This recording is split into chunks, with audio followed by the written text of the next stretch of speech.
اعوذ باللہ من الشیطان الرجیم بسم اللہ الرحمن الرحیم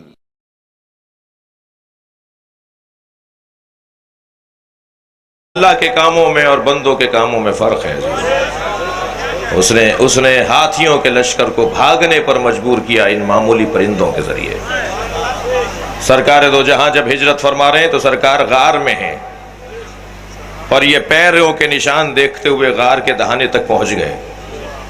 اچھا ویسے کام بھی ان کا یہی تھا۔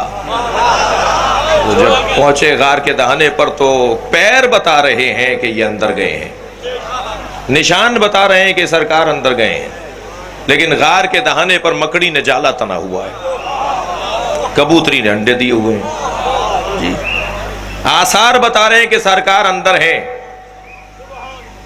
جی، مکڑی کا جالا بتا رہا ہے کہ اندر نہیں ہے۔ احوان بیوت ہے، قرآن کہہ رہا ہے نازک ترین گھر ہے، ایک پھونک سے ٹوٹ جاتا ہے، اتنا بڑا جالا بنا ہوا ہے، یہ اندر چلے گئے تو جالا نہیں ہونا چاہیے تھا۔ پیر بتا رہے ہیں کہ اندر گئے ہیں، نشان بتا رہے ہیں کہ اندر گئے ہیں، جالا بتا رہا ہے کہ اندر نہیں گئے۔ میں اب آپ سے سوال کر رہا ہوں، نبی غار میں ہیں، اللہ اہتمام کر رہا ہے نہیں ہے؟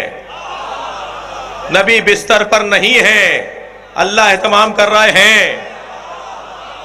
اور کر رہے ہیں اب حضرات؟ نبی غار میں ہے، اللہ اہتمام کر رہا ہے نہیں ہے؟ بستر پہ نہیں ہے، اللہ اہتمام کر رہے ہیں؟ اللہ تقیہ کرے تو جائز کر رہے ہیں؟ اور کیا آپ نے اللہ کرنا، اللہ کا کام ہی کچھ اور ہے۔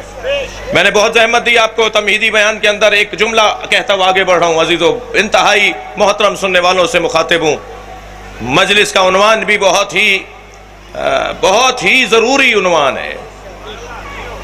اللہ کے کاموں میں اور بندوں کے کاموں میں یہ فرق ہے، جب بندے کام کرتے ہیں تو ابتر ہو جاتا ہے، جب اللہ کام کرتا ہے تو کوثر ہو جاتا ہے۔